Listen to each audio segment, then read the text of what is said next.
E aí, tá gostando dos relatos? Então o que você acha de deixar um like aí no vídeo, hein? Gosta dos relatos? Deixa o seu like, mesmo que seja nos cortes.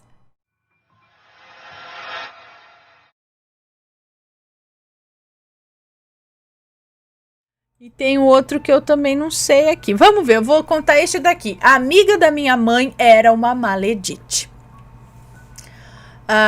Oi, Ana e Assombrados, tudo bem com vocês? Eu me chamo... Ah, não, peraí.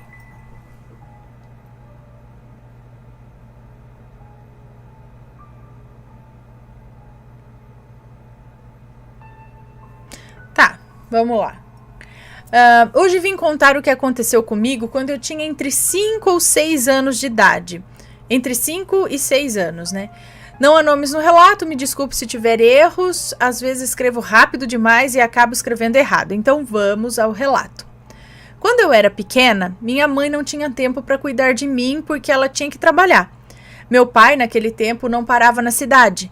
Ele ficava vindo e indo para outra cidade porque ele se encontrava com outra mulher, que atualmente é minha madrasta e mãe da minha meia-irmã, mas isso é uma outra história. Como minha mãe não podia cuidar de mim por causa do trabalho, ela decidiu arranjar uma babá. E ela acabou pedindo para a amiga dela, Maledite, cuidar de mim. E a Maledite aceitou de bom grado. Eu gostava muito da filha mais velha da Maledite. Ela vivia brincando e conversando comigo, mas os outros 2 filhos dela não gostavam muito de mim.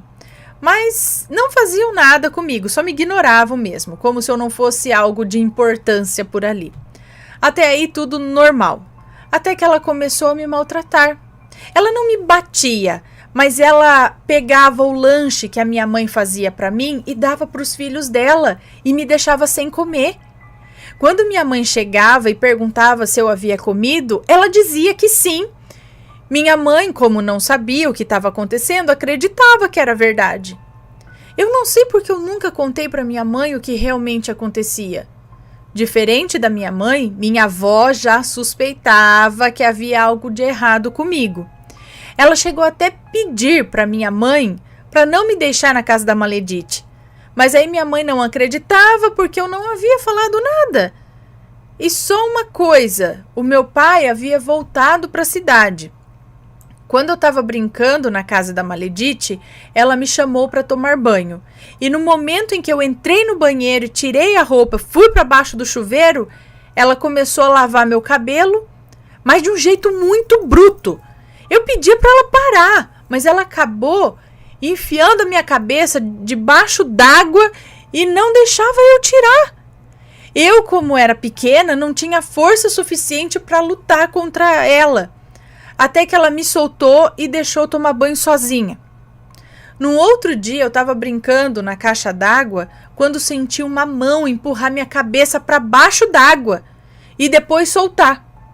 Nesse dia foi a gota d'água para mim. Eu cheguei em casa e contei para minha mãe tudo o que aconteceu. Mas quem que enfiou sua cabeça para baixo d'água? A Maledite? Contei para minha mãe tudo o que aconteceu. Nesse momento, meu pai estava em casa, estava presente na hora, contou para minha mãe que a Maledite dava em cima dele também, amiga, né, que dava em cima de uma... E ele não fazia nada.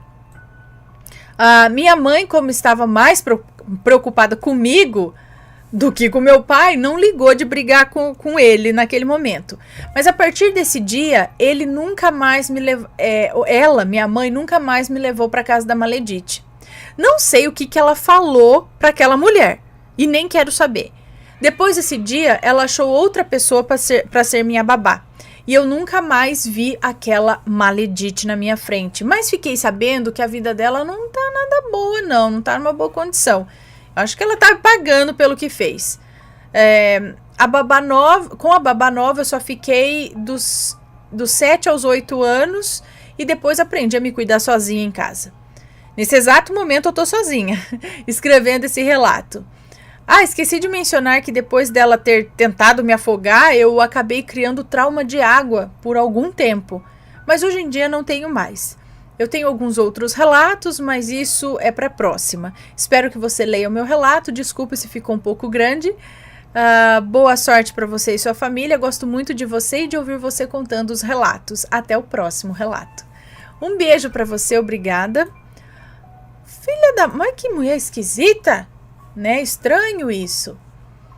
E... Ai, gente, quem faz maldade, que tem essas coisas ruins no coração, aí não vai pra frente, não. Né? Não vai, não.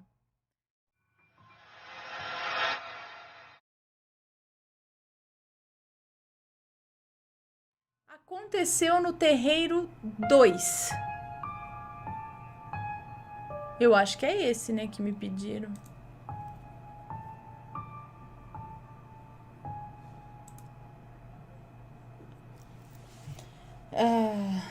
Porque só tenho 2 aqui. Bom, vamos lá. Boa tarde, assombrados. Boa noite. Vim hoje enviar um relato que aconteceu comigo recentemente.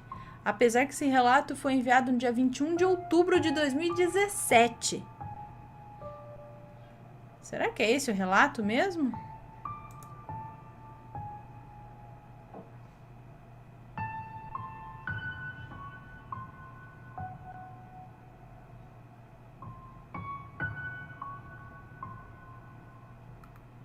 Será que eu já não li?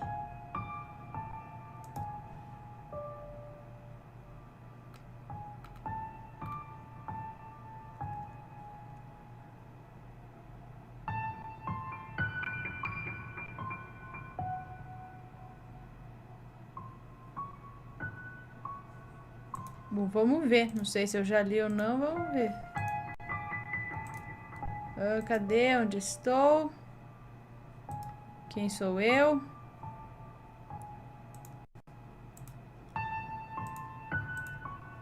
Aconteceu no terreiro 2. Bom, me chamo fulana, tenho 19 anos e sou umbandista. E nós, umbandistas, para quem não sabe, não trabalhamos para o mal, somente para o bem e para a caridade. Mas vamos ao relato. Sou médium, mas como estou em desenvolvimento, nesse dia estava consciente, eu não estava incorporada. O terreiro que frequento foi convidado a uma festa em um outro terreiro, da mãe de santo do meu pai de santo. Chegando lá, ia ser gira de esquerda, Exu e Pombagira, e nos deparamos com uma senhora, aproximadamente 80 anos, que estava para fazer consulta. Logo observei que a senhora estava com uma barriga bem grande e não andava. E seu filho disse que ela, há meses, estava assim e vomitando sangue. Já havia feito todos os exames e a levou em diversos médicos, mas nunca tinha diagnóstico. Ou seja, ela não tinha nada clinicamente. Então foi ao terreiro para buscar uma cura. Então começamos a gira e veio as entidades. Pediram para levarmos ela até o centro do terreiro e todas as entidades fizeram um círculo ao redor dela. Lá no meio, um Exu virou para o filho dela e perguntou: essa senhora já participou muito tempo de um terreiro, não participou? E o filho respondeu que sim. Após as entidades todas se reunirem ao redor dela, pediu para que todos que estavam presentes abrissem um caminho e deixassem tipo um corredor livre até a porta de saída, que tirariam tudo de carrego que estava nela.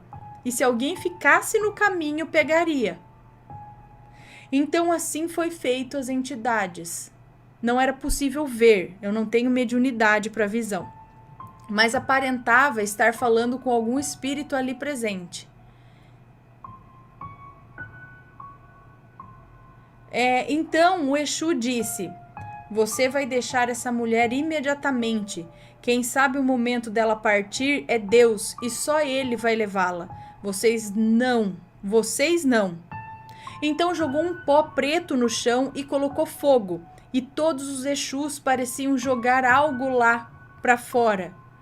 Então deram 2 velas para ela, uma encantada para acender e uma encruzilhada. Então deram 2 velas para ela, uma encantada para acender em uma encruzilhada e outra para o anjo da guarda dela, que ela ficaria bem. Após isso, um Exu nos disse: que isso sirva de aviso a todos vocês. Essa mulher estava assim, pois ela destruiu a vida de muitas pessoas. Ela fez muito mal e hoje estão cobrando dela. Ela está pagando o preço pelas escolhas dela. Ela vai melhorar, mas o preço terá de pagar. Eu nunca vi algo desse tipo, forte como estava naquela mulher, e jamais esquecerei. É uma das maiores provas que o bem e o mal existem e que devemos sempre tomar cuidado com o que fazemos, pois a lei do karma existe sim, e se não for pago nessa vida, no plano espiritual, é 1000 vezes pior. Nunca utilize da espiritualidade sem conhecimento ou a use para fazer o mal para os outros. Olha lá, tá vendo? Ela trabalhou muito tempo num terreiro, ela participou muito tempo de um terreiro, só que pelo jeito ela fazia coisa ruim para os outros. E ela estava colhendo o que ela plantou. Interessante.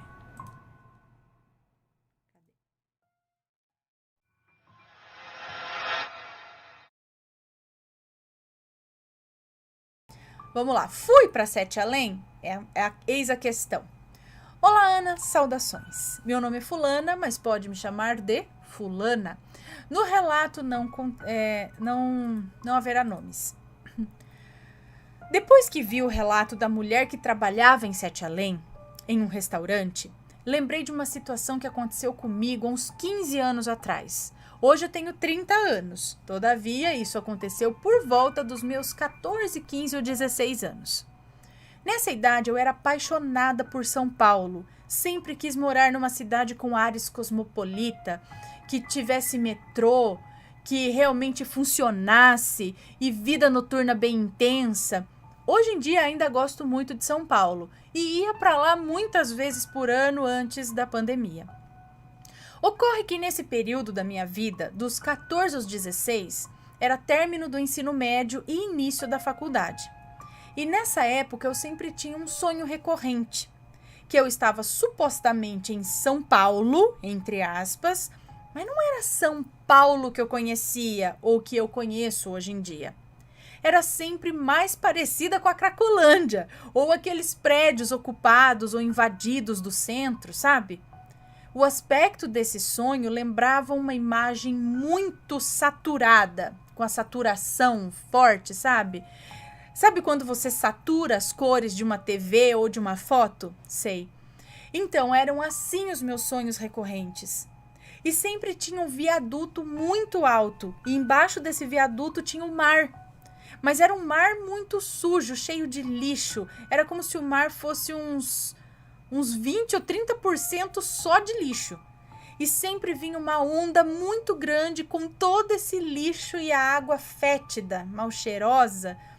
O tamanho da onda era do tamanho de um prédio de uns 6 andares e o mar era extremamente violento. Parecia com os mares revoltos de Maresias ou do Havaí. As ondas vinham por debaixo desse viaduto, com lixo e tudo, e uma água bem fedida também. Às vezes essa onda de lixão me tragava e eu acordava. Será que eu ia para Sete Além enquanto eu estava dormindo?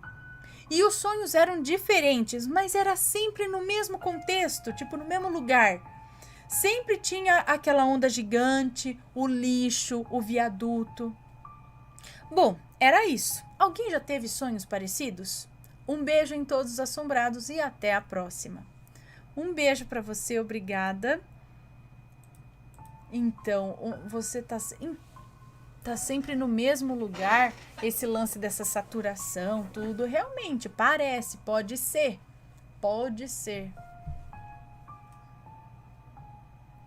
Cadê? Mais parecido com a Cracolândia.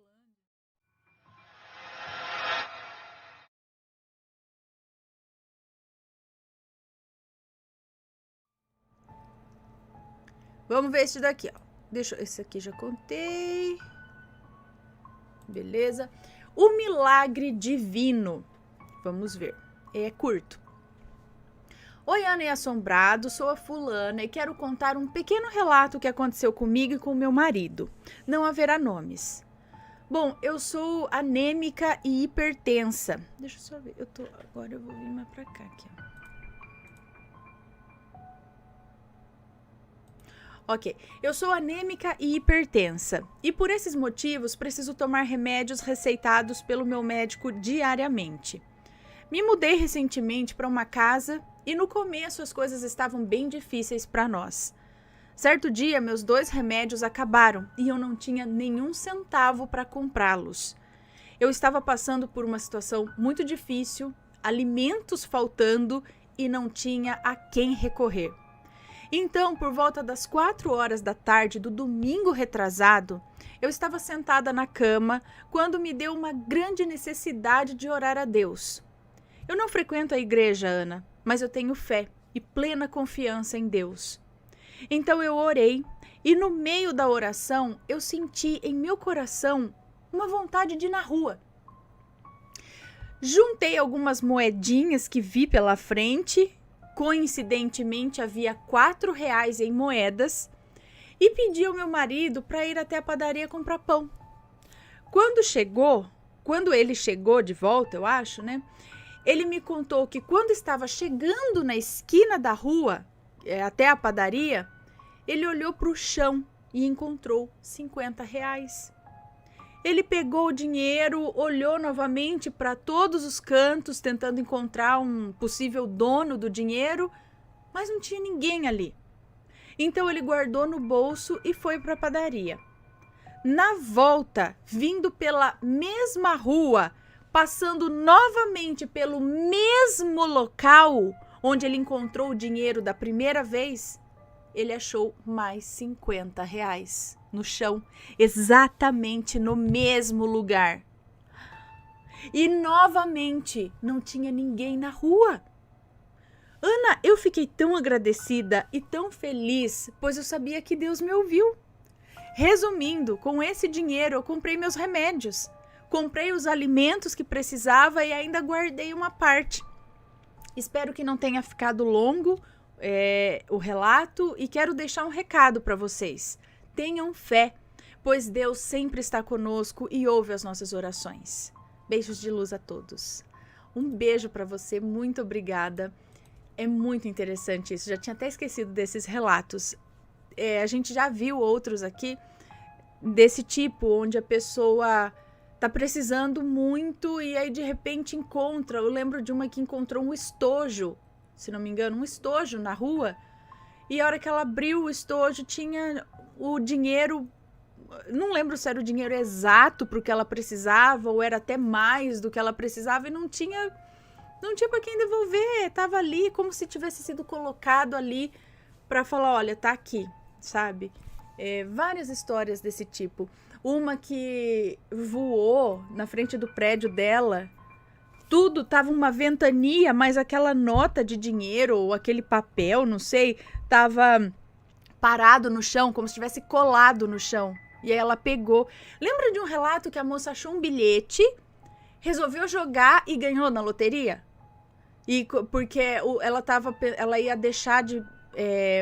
ela ia parar a faculdade para ajudar os pais que estavam sem condições de nada, né? Eles estavam passando por muita dificuldade. Falou, não, então eu vou deixar de estudar também para ajudar, né? E os pais falavam, não faça isso. Ela estava numa situação dessa, sei que ela acabou ganhando a loteria, uma coisa assim, conseguiu pagar a faculdade, conseguiu ajudar os pais e foi num lance desse, assim, do bilhete, sabe? Tipo, realmente foi um bilhete premiado que foi colocado ali no chão. Olha que beleza, né? Aí sim. Deixa eu ver vocês. Deixa eu dar mais beijinho. Olha, hoje eu vou tomar aguinha aqui na caneca do Alan. E aí? Tá gostando dos relatos? Então o que você acha de deixar um like aí no vídeo, hein? Gosta dos relatos? Deixa o seu like, mesmo que seja nos cortes.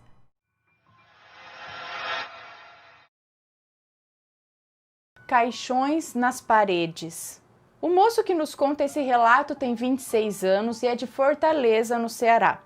Ele conta que sempre foi sensitivo. E na família dele tem umbandistas, espíritas, evangélicos, católicos. Já ele, por outro lado, nunca teve uma religião assim muito certa, porém sempre manteve a fé dele apenas em Deus. E quando era criança, ele costumava ver coisas e ouvir coisas que ninguém mais via ou ouvia.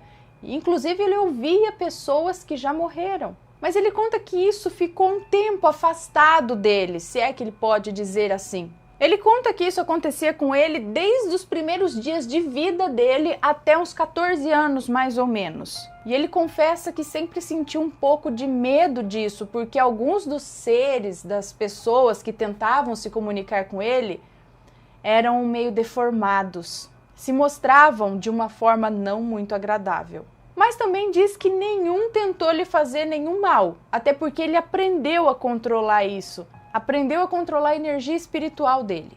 Bem, em 2012 ele conta que viajou para o interior do Ceará, para Itaitinga. E diz que lá é um daqueles interiores que são bem quentes mesmo. E eles iam ficar na casa da avó de 2 amigos, quem eles foram visitar. E era época de festa junina, então ele foi para lá para aproveitar um pouco das férias dele, férias da faculdade e férias do trabalho. E a namorada foi junto com ele. Eles chegaram lá por volta de 4 da tarde, mas como o tempo estava meio nublado, então esse horário já estava até meio que escuro. Bom, chegaram na casa desses amigos, foram bem recebidos, mas de cara ele percebeu alguma coisa estranha. Parecia que eles estavam no meio de uma discussão com a mãe deles. E quando viram chegar, tentaram meio que mudar de assunto e não sei o quê, mas alguma coisa nele meio que mudou. Parece que ele começou a ter aqueles sentimentos de antigamente. Aquele antigo dom da infância dele parece que voltou. E ele viu, como que por clarividência, que eles estavam falando sobre ele e a namorada. E se tocou de que a discussão era sobre onde eles iam passar a noite. E ele nem precisou perguntar a respeito, porque eles logo já chegaram e foram falando que a casa já estava cheia, então ia ser complicado eles dormirem lá, que eles estavam pensando em colocá-los para dormir na casa dos fundos.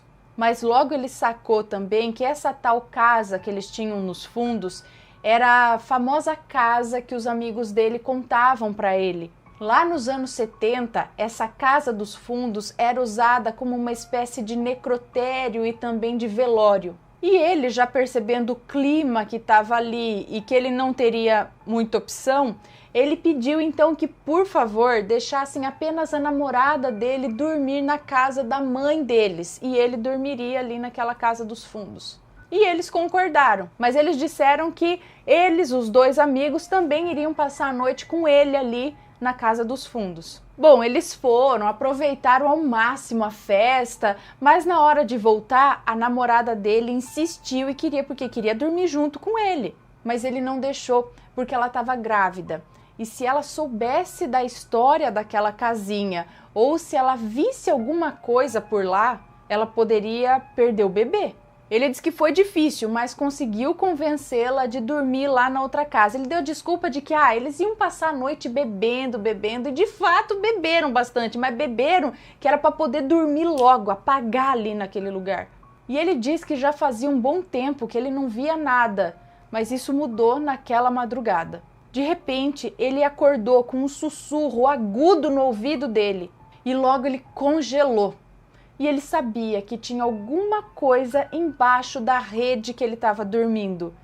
E aí ele tentou se controlar. E ele sabia que não era nenhum dos amigos, porque de onde ele estava, ele conseguia ver os amigos ali que estavam em redes próximas a ele. Ele podia ver os amigos e ouvi-los roncar também. Bom, ele criou uma enorme coragem e num salto ele levantou da rede. E a cena que ele viu foi a mais grotesca de toda a vida dele. Ele viu caixões suspensos nas paredes e, como se não bastasse, as tampas se abriram e ele pôde ver os corpos dentro dos caixões, ou melhor, as almas. E essas almas, esses corpos, estavam encarando ele com os olhos abertos. Aí ele se ajoelhou e começou a rezar o Salmo 91 e ele gaguejava muito e parece que não funcionou. Porque ele diz que nessa época ele estava meio que brigado com Deus. Ele estava meio que afastado. Foi quando uma dessas coisas, dessas pessoas, dessas almas, uma delas pulou para fora do caixão e foi se arrastando pelo chão na direção dele. Aí ele se desesperou. E aí ele se lembrou de quando ele era criança e isso acontecia, ele fechava os olhos e tipo concentrava uma espécie de energia na mão dele. Ele imaginava uma espécie de energia se concentrando na mão dele e usava isso para tentar se livrar de alguns espíritos que tentavam tocá-lo. Bem, ele chorou, conversou mentalmente com Deus, pediu força, pediu coragem. Aí ele fechou os olhos e sentiu que as mãos dele estavam tipo pegando fogo, quente. E quando aquela coisa já estava muito próxima a ele sentiu ainda mais calor e de repente uma paz, uma sensação de segurança e alívio. E quando ele abriu os olhos, todos aqueles caixões haviam desaparecido, não estavam mais lá, não tinha mais nada lá. Imediatamente ele capotou ali no chão mesmo, ele apagou, dormiu até o dia seguinte. E no dia seguinte, ele não quis contar nada para ninguém o que ele tinha passado aquela noite. E agora ele está aqui contando o relato dele pra gente. E ele termina dizendo que já faz anos que ele não vê nem presencia alguma coisa do tipo e prefere continuar assim.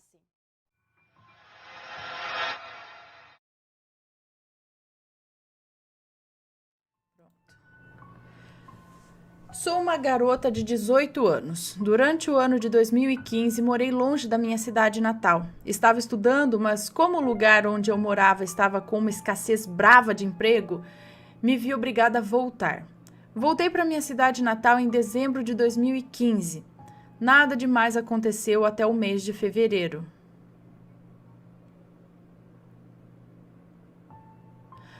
Sempre me guiei muito pela minha intuição. E naquela noite de fevereiro, numa quarta-feira, quando eu tinha saído da minha aula de inglês, ela me puxou para aquele bar. Sim, um bar que tinha aberto na minha cidade fazia uns 3 dias. Eu fiquei meio apreensiva, afinal nunca tinha estado lá. Eu não conhecia os frequentadores e nem nada, mas como era um bar de rock, logo decidi ir, afinal eu amo rock. Chegando lá, eu o vi. Nem sabia direito o que falar, afinal nunca tinha estado lá. Ele puxou conversa comigo e ficamos lá conversando por alguns minutos, que logo se tornaram horas. Trocamos o WhatsApp e começamos... Isso em 2015? Trocamos o WhatsApp e começamos a nos conversar por ali. Eu não estava muito interessada nele de começo, mas logo cedi às investidas dele, pois nunca conheci alguém como ele.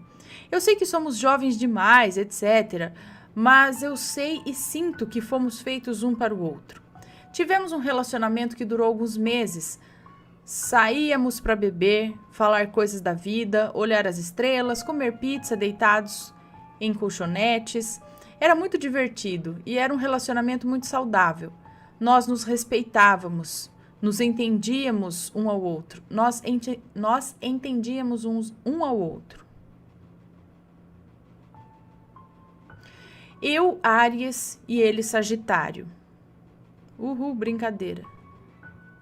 Não sei. Mas que essa combinação é boa? Ah, isso é. Tudo ia muito bem até que a ex-namorada dele entrou na jogada. Começou a correr atrás dele. Fazia joguinhos e eu suspeito que ela tenha até ameaçado ele de alguma forma. Ele dizia que não tinha mais volta com ela, que ela era controladora, possessiva, louca. Até que um dia ele simplesmente me manda uma mensagem. Voltei com ela. Meu mundo desabou. Estava sem chão. Ainda um dia depois nos encontramos e tivemos uma breve conversa. Ele disse que queria muito ficar comigo, mas não podia. Que o coração dele queria, era diferente do que o que a mente dele mandava ele fazer, que era ficar com ela. Permanecemos amigos. Frequento quase todos os dias a casa dele até hoje. A mãe dele é muito minha amiga. E eu e ela ficamos muito tristes. Ela sempre deu o maior apoio. Ficamos também assustados quando o comportamento dele começou a mudar. Ele ficou rebelde, saía de casa sem dizer onde ia, passou a ter pesadelos terríveis e parecia todo o tempo estar perturbado. Fora os problemas de saúde que apareceram do nada, incluindo problemas cardíacos, tipo, ele tem 20 anos, como assim? Contei toda a situação para um amigo meu da Wicca, que me disse que ele poderia ter sofrido uma amarração. Quando ele me explicou mais a respeito dos sintomas, etc., tudo fez sentido na minha cabeça. Ele estava mudado, perturbado, disse que queria ficar comigo, mas a mente dele não deixava, tinha pesadelos com a ex e ouvia vozes dizendo o nome da outra ou para ele se matar. Eu lembro de um dia que eu dormi na casa dele, no mesmo quarto, e no meio da noite vi um monte de mãos esfregando ele de cima a baixo e alguém apoiado em cima dele, uma sombra negra. Eureka! Ele está amarrado e eu sou a única pessoa que pode ajudar. Eu tenho a prática budista, pratico Daimoku, que é o termo utilizado pelas tradições do budismo de Nichiren, para se referir ao louvor devocional centrado num texto Mahayana, chamado Sutra da Flor de Lótus, estabelecido doutrinalmente por Nichiren como prática fundamental para a transformação da natureza humana em condições búdicas. Ou seja, o Daimoku tem por objetivo de conquistar alguma coisa, redução do karma. Você, ao invés de perder um braço, perde apenas um dedo, ou dissolução total do mesmo. Entendi. Transformação de um mau grado. E isso me ajudou a ajudá-lo. Sempre em minhas orações eu determinava que ele fosse liberto dessa prisão, que a outra seguisse seu caminho e encontrasse a sua felicidade longe dele, e que ele voltasse para mim, para que pudéssemos ser felizes novamente. Foram 4 meses dessa luta, orando, o ajudando, indo todos os dias à casa dele para ver como ele estava, indo atrás dele no hospital. Tudo o que eu fazia era em função dele. Por muito tempo não via nenhuma luz no fim do túnel, até que as coisas começaram a acontecer. O Daimoku é poderoso. Ele e a namorada começaram a ter muitas brigas e logo terminaram. Ela ainda correu atrás dele, mas ela disse coisas tão baixas para ele e tratava ele de uma maneira tão horrível que ele não voltou para ela. Ele começou a voltar a ser o que era. Voltou a ser uma pessoa alegre, doce e parecia realmente muito feliz. Aqui, pelo texto, talvez não dê para sentir a emoção, mas foi uma espécie de milagre. Atualmente, nós ainda não estamos juntos como namorados, mas somos muito amigos e muito próximos. Eu o amo e faria qualquer coisa por ele. E para vê-lo bem, fazia qualquer coisa por ele e para vê-lo bem. Já a outra está sentindo todos os efeitos da amarração que ela fez na vida dela, tanto na vida amorosa como familiar, amizades, etc. É como dizem, o que você faz para os outros volta 3 vezes para você. E ela vai sentir as consequências disso daqui para frente. Um abraço. É isso aí, galera. Que bom. Olha só o Daimoku. Que bom que deu certo. Olha lá. Fica a dica aí, galera. Fica a dica.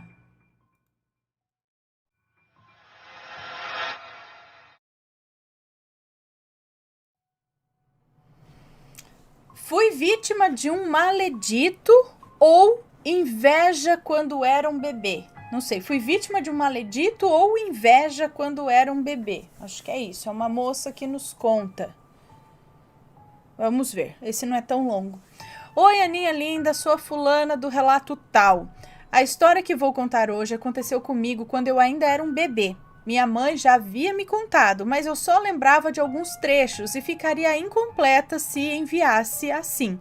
Lembrando que esse é o último relato da noite, tá bom? Depois a gente vai pro sorteio. Vou dar os últimos beijinhos lá pro pessoal no superchat e a gente vai pro sorteio, tá? Matheus, você já vai contando por aí? Vamos lá. Mas agora, com a ajuda dela, eu vou contar o relato com detalhes.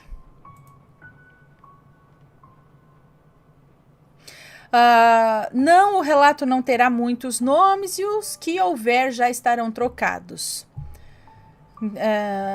Tá. Era o ano de 1991 e eu já devia ter uns 8 meses de vida.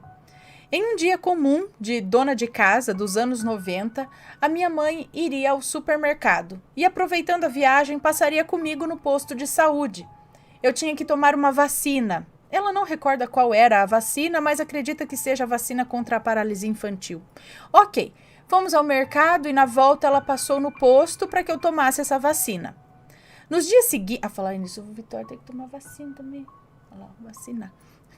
Gente, a gente tem que lembrar as coisas aqui, né? Anotar quando lembra. Ai. Então, eu ia tomar vacina.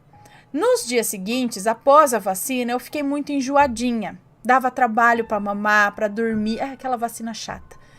Dormir, coisas que não acontecia com frequência, pois eu era um bebê bonzinho, era uma bebê boazinha. Bem, minha mãe, preocupada com a minha reação, achou melhor me levar ao médico, tendo em vista que estávamos com uma viagem marcada para Sobral nas próximas semanas.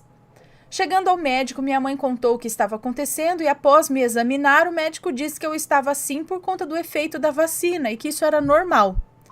Voltamos para casa e nos dias que se seguiram eu continuava do mesmo jeito, enjoada para mamar, para dormir. Em um desses dias eu estava chorando tanto que a vizinha dos meus pais na época chamou minha mãe no muro e perguntou se estava tudo bem. Maria, tá tudo bem com a fulana? Eu nunca vi ela chorar tanto assim. Minha mãe disse que o choro era estridente e nada me acalmava. A única coisa que me fazia dormir um pouco mais tranquila era um chazinho de camomila da minha avó. Bom, alguns dias se passaram e o dia da viagem chegou. Minha mãe disse que ela e meu pai eram loucos, pois naquela época viagem de avião era coisa de rico e era algo inacessível para o meu pai em termos financeiros. Então fomos todos de ônibus. Sim, os meus pais viajaram por praticamente 3 dias com 2 crianças, uma de 8 para 9 meses e outra com quase 2 anos. O meu irmão é 1 ano mais velho que eu. Não tinha nem 2 anos. Loucura, pegar um ônibus, 3 dias de viagem com 2 crianças pequenas. Eu não ia mais nem a pau. Bom, chegando em Sobral foi aquela coisa. A parentada toda foi receber os meus pais com almoço e conversar que não acabava mais. Ficamos na casa de uma irmã do meu pai. Aquela mais nova que gritava desesperada no outro relato. Ai, agora eu não lembro. Enfim, bom, eu não saía do colo dessa minha tia e o fato de não estar comendo nada logo foi notado. Eu não queria nada, eu não queria chá, suco, leite, papinha, nada.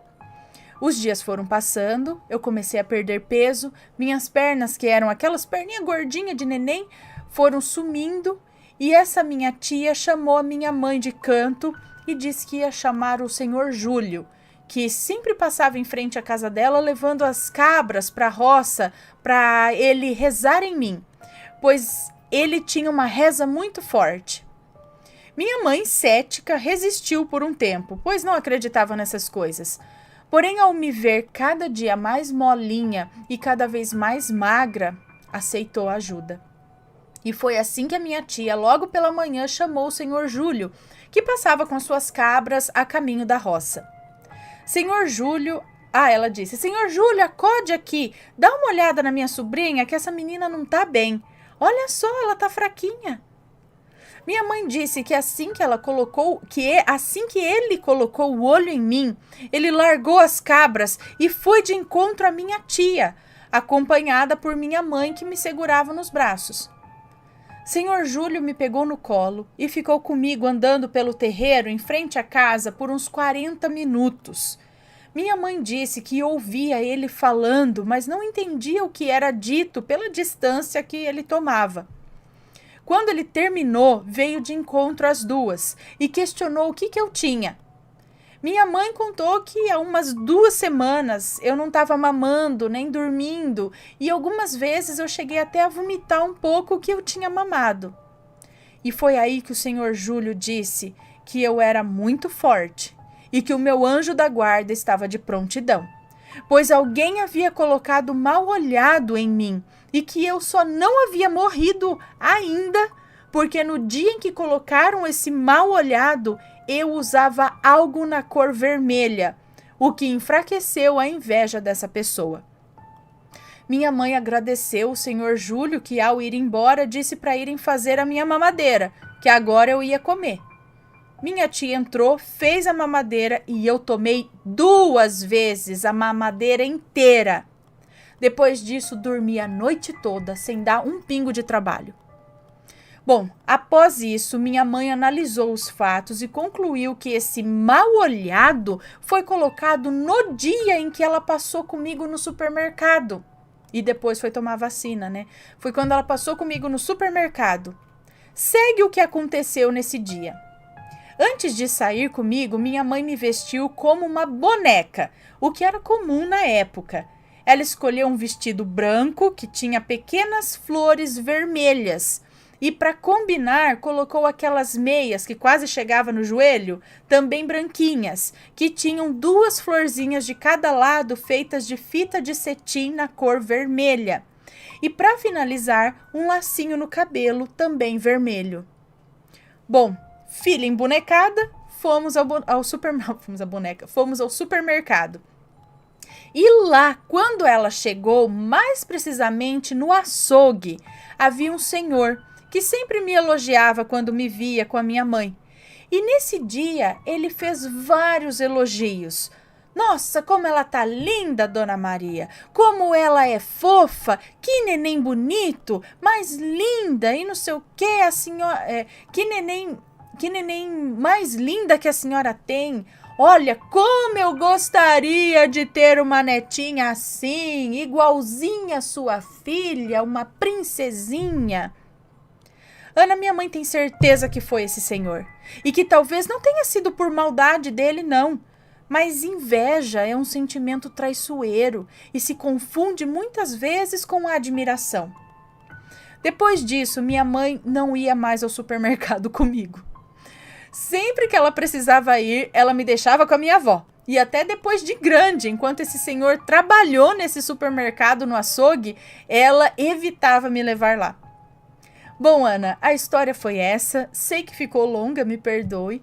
Gosto muito do canal e assisto todos os dias. Inclusive, tenho uma playlist com os meus relatos favoritos. Beijos para você, para o Matheus, para os bebês rampirinhos e para os bichinhos. Um beijo para você, muito obrigada. Olha, eu acho que toda mãe, talvez, já tenha passado... Não sei, na minha época, parece que eu sempre estava indo na benzedeira. Pra ver se tava com quebrante, não sei. Vocês iam na benzedeira? Às vezes eu tava mesmo. E acontece isso sim, às vezes a pessoa não é por maldade, mas... Não sei, a pessoa tem uma energia ou bota um olhar ali que deixa a pessoa doente. Deve ter alguma coisa que explica isso, sei lá, de energias, de não sei o que. É Zeca Pimenteira. É esse mesmo, que ele puxava o óculos assim e o zoião crescia. Ele sempre falava, eu queria ter não sei o que como esse. Ele sempre queria. Aí é um negócio, eu não esqueço de um que era a televisão. Ele chegou na casa do vizinho que tinha comprado uma TV nova. Aí ele falou, eu queria ter uma TV como essa. A TV explode, quebra tudo. É bem assim. É o Zeca Pimenteira, ou Seca Pimenteira, né? Minha mãe já passou por um episódio desse. Foi uma cliente no salão dela lá, de cabeleireira. Eu era criança ainda. E minha mãe tinha um pezinho de pimenta, meu. Era uma pimenteira. Mãe, você tá aí? Enfim, era uma planta assim que ela caía, tava bem bonita, sabe? Bem saudável, bonitona mesmo, na muretinha que subia... na escada, assim, que tinha que subir para ir pro salão. E essa mulher disse que chegou, olhou, passou a mão. A mãe tá ali. Passou, nossa, que planta, como tá bonita. E pegou e elogiou aquela planta e subiu, foi no salão, foi embora. Quando foi de tarde, a planta secou. Minha mãe falou que morreu a planta, secou tudo. Agora fala, é coincidência? Ou foi o zóio da pessoa? Não que tenha sido na maldade, mas tem gente que tem alguma coisa. Não é?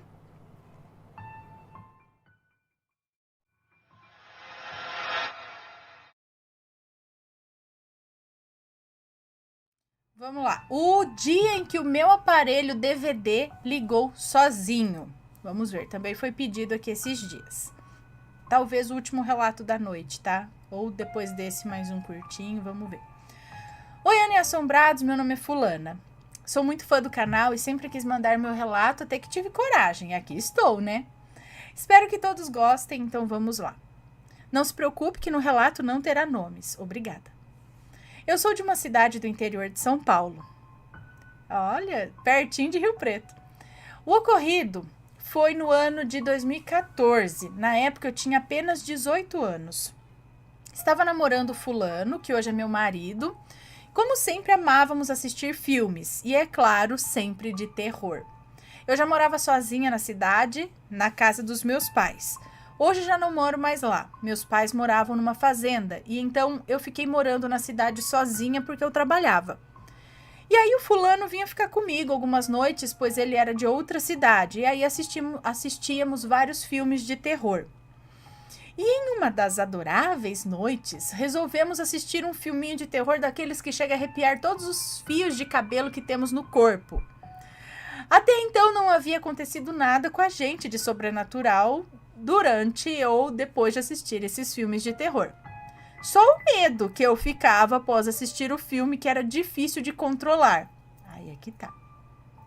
Eu tinha uma televisão no meu quarto com o DVD ligado em uma caixa de som, daquelas bem antigas, que faziam um baita barulho, que dava para escutar uns três quarteirões de onde ela estava ligada. Então eu deixava o volume baixo, só para ouvir dentro do quarto mesmo. Ficava tipo como se estivesse no cinema, sabe? Só que dentro do meu quarto. Pois bem, acabamos de assistir o filme, desliguei tudo como sempre desligava, deixando bem claro que ficou conectado na tomada como eu sempre deixava. E nunca houve nada até esse dia. Fomos dormir, pois já estava bem tarde e já passava da 00:30. E foi então que tudo começou a ficar estranho. Pois eu acordei com o terrível barulho da caixa de som no volume máximo, que dava para estourar os tímpanos. Nossa, o fulano levantou da cama surtado, pegou o rodo que estava no banheiro e saiu correndo e gritando: "Eu te pego, filho da mãe!" Achando que era um ladrão que tinha entrado na casa. E eu paralisei, eu sentei na cama e fiquei olhando para a televisão que estava ligada. E o DVD rodando o filme com aquela música do começo, assustadora. Isso já era 3:20 da madrugada. Até que consegui chamar o fulano e falei: "Não é ladrão não, é só o DVD e a televisão que ligou sozinho." E disse também: "Eu tô com medo, desliga essas coisas, tira da tomada, pelo amor de Deus." Nisso ele voltou pro quarto com os olhos arregalados, assustado, e desligou tudo. Eu ainda estava paralisada. Eu fiquei com tanto medo que eu não conseguia sair do lugar. Eu tinha uma imagem de Nossa Senhora pendurada na parede e minha cama era encostada na parede, bem do lado onde a imagem estava pendurada. Na hora que o fulano desligou os aparelhos, essa imagem caiu bem em cima de mim, pois o seu... cadê?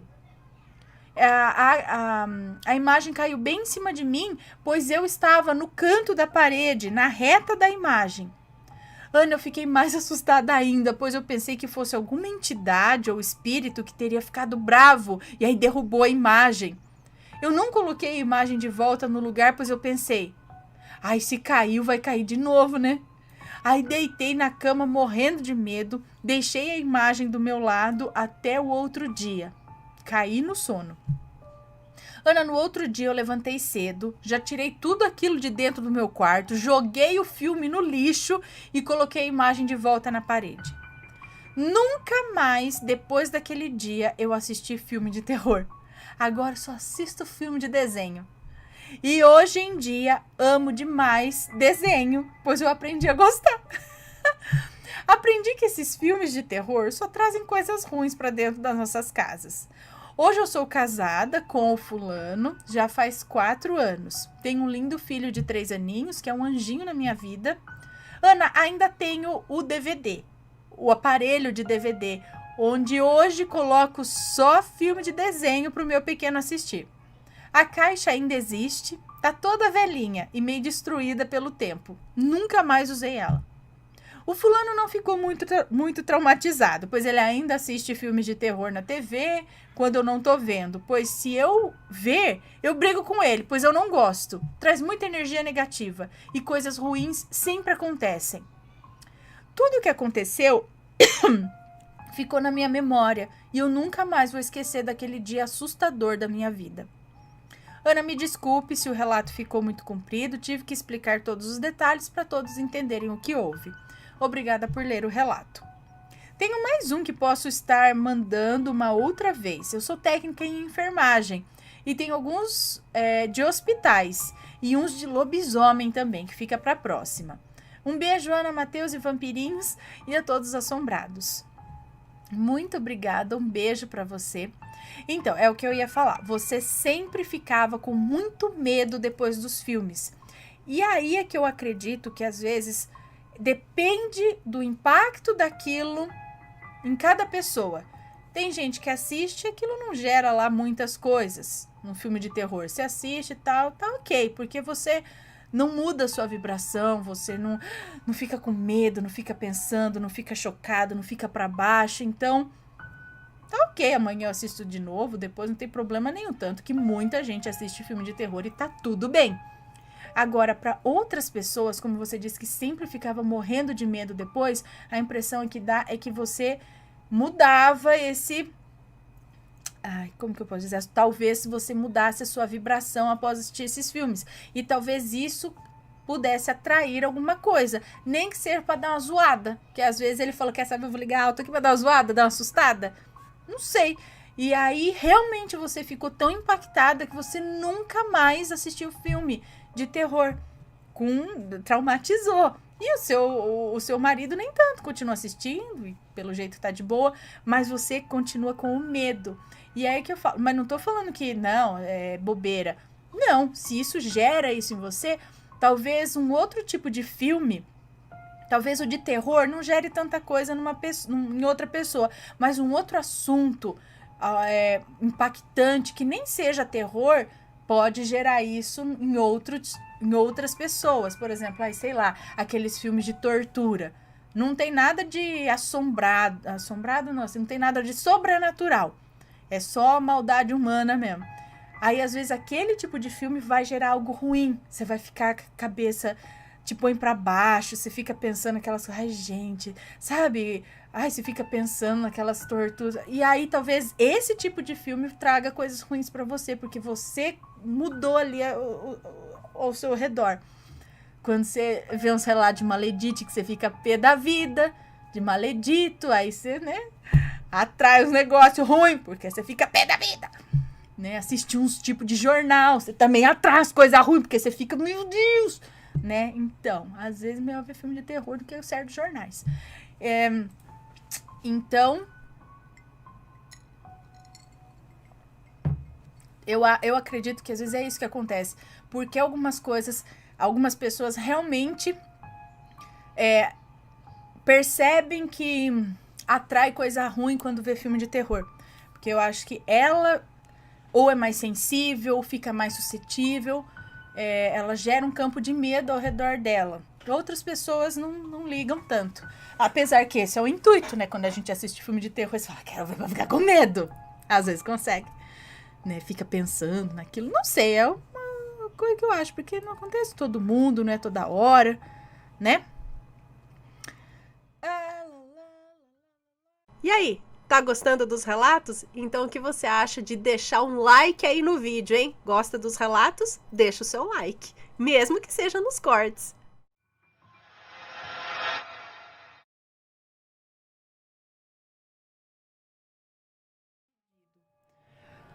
Os animais podem ver o mundo espiritual. Vamos procurar?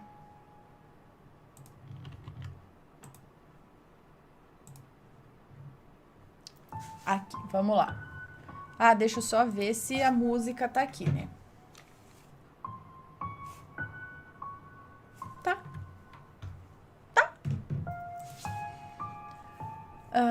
Olá, Ana. Gostaria de contar algo que aconteceu em 2013, aqui em casa. É uma moça. Nós temos o costume de adotar animais que ninguém quer mais. Ou os aposentados da PM. Hã? Aposentados da PM? Ah, os animais aposentados da PM mesmo, da Polícia Militar, é isso? Nero era um Rottweiler com uma má fama. Injustificada, diga-se de passagem. Era um excelente animal, obediente, treinado, condecorado, mas ficava maluco com fogos de artifício. E isso levou ele à aposentadoria. Ele não podia patrulhar em rodeios ou festas ou shows. Ele virava o demônio da Tasmânia. Depois que o adotamos, ele ficava horas espiando pelas grades do portão. Se uma viatura da PM passasse, que alegria! Ele ficava saltitante. Ai, tadinho. Eu sempre fui uma criatura noturna. Aqui na minha cidade é muito quente durante o dia e não consigo desenvolver as tarefas domésticas de maneira eficiente. Eu te compreendo, tipo, porque a gente desfalece, capaz de passar mal de verdade, mas tem que ir pro hospital fazer as coisas nesse... Gente, sem brincadeira, ontem a gente tava limpando a casa, arrumando a casa, era 4 horas da manhã. Pergunto o tanto que a gente suou aqui, às 4 da manhã. Lavando o quintal, o Matheus estava lavando o quintal, eu estava passando aspirador na casa e assim, pingando suor, às 4 da manhã, 3, sei lá. Aqui não tem fantasma, 3 da manhã não é limpa a casa às 3. Enfim, é aqui o que ela diz, durante o dia é muito quente, eu não consigo desenvolver as tarefas domésticas de maneira eficiente, então é à noite que eu me esbaldo, lavo o banheiro, lavo o quintal, lavo roupa, né? Certa noite estava eu pendurando roupa quase de madrugada, mais de meia-noite, quando Nero começou a latir insistentemente. E eu pensei, tem viatura aí na porta. Fui espiar pela janela da sala de estar, que dá para a rua, e a minha casa fica exatamente na esquina, e a frente é toda de grade. Nero estava em alerta, latindo para o outro lado da esquina. E eu fiquei olhando para ver o que era. Um gato? Um ladrão? Um bêbado? Na esquina de frente à minha casa, contando 2 casas para baixo, em um portão de grades também, uma forma estranha, como uma fumaça negra, saía pelo portão. Estreitei os olhos e aquela fumaça foi virando um ser estranho. Uma criatura de mais ou menos 1,5 m, com cabeça de jacaré, braços curtinhos, rabo comprido, escamas levantadas desde o topo da cabeça até a ponta do rabo e as pernas. As pernas eram invertidas. O joelho era virado ao contrário. A criatura mais aproximada que já vi em TV ou revista seria algo como o chupa-cabras. Aquilo atravessou o portão de grades fechado da vizinha e passou a caminhar pela calçada. Nero, como um doido, latia agora furiosamente para o outro lado da esquina.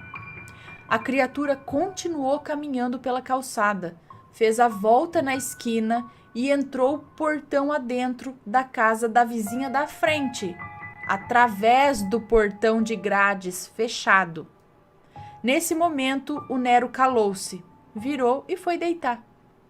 O mais incrível foi contar isso a uma colega da hidroginástica alguns anos depois do ocorrido. Ela ficou pálida. Uma pessoa da igreja dela havia passado pela mesma experiência em outra ocasião, em um outro bairro. Sinistro.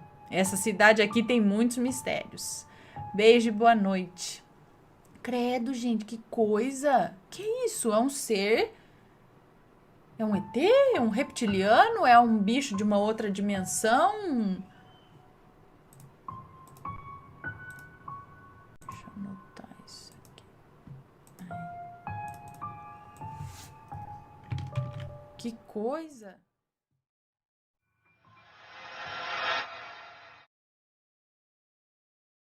São vários relatinhos express, ok?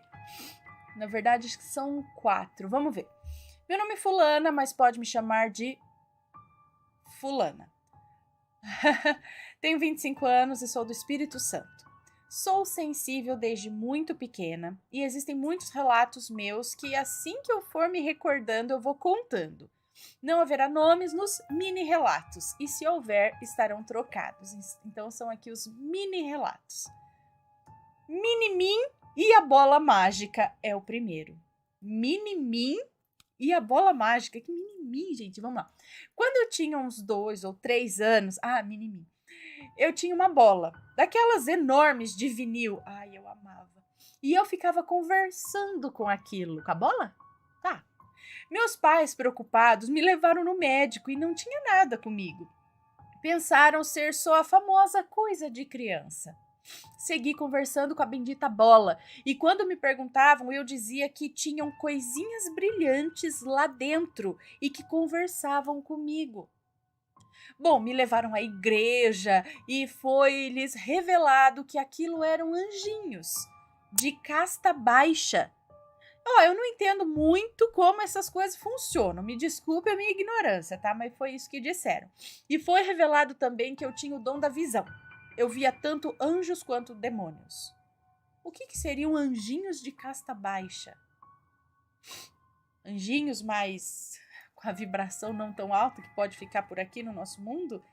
Eles ficavam brilhando dentro da bola. Gente, eu não duvido, tá? Não duvido. Até porque criança dificilmente mente a respeito dessas coisas. Ainda mais 2, 3 aninhos, eles não mentem. Então alguma coisa estava acontecendo ali. O que aconteceu com os meus brincos? Mais um relato aqui. Ana, eu, há muitos anos atrás, comprei um par de brincos das mãos de um moço muito simpático, em uma viagem a Porto Seguro. Ele fazia os brincos à mão. Fiquei encantada com tamanha delicadeza dos brinquinhos e logo comprei. E já o perdi uma vez por conta de uma enchente que estragou e carregou algumas das minhas coisas, inclusive a caixinha onde eles estavam foi levada. Mas quando fui arrumar a bagunça, acabei encontrando o brinquinho perdido. Eu perdi uma segunda vez na casa do meu namorado. Coloquei o par de brincos do meu lado, no meu lado do armário ali, mas no outro dia achei só um. Pensei que a faxineira pudesse ter mexido e perdido um deles. Ou até eu mesma poderia ter pego algo e ter derrubado, enfim. Procurei em tudo que era lugar naquela casa, inclusive no armário. Fiquei triste, frustrada, só que mais tarde meu namorado me chamou para sair, eu fui me arrumar e na hora que eu fui pegar o meu par de meias que tinha caído, lá estava o brinco. Eu já tinha olhado naquele lugar. A terceira vez eu perdi e não apareceu mais. Tem uns 2 meses isso. Vou mandar uma foto para você ver como eram lindinhos. Hoje, infelizmente, eu só tenho um. Ai, muito fofinho mesmo. Pequenininho assim, ó. Ué, vai que ele aparece ainda, né? Não se sabe. Próximo relatito. Eu juro que vi algo no banheiro da minha mãe. Lá vem os banheiros.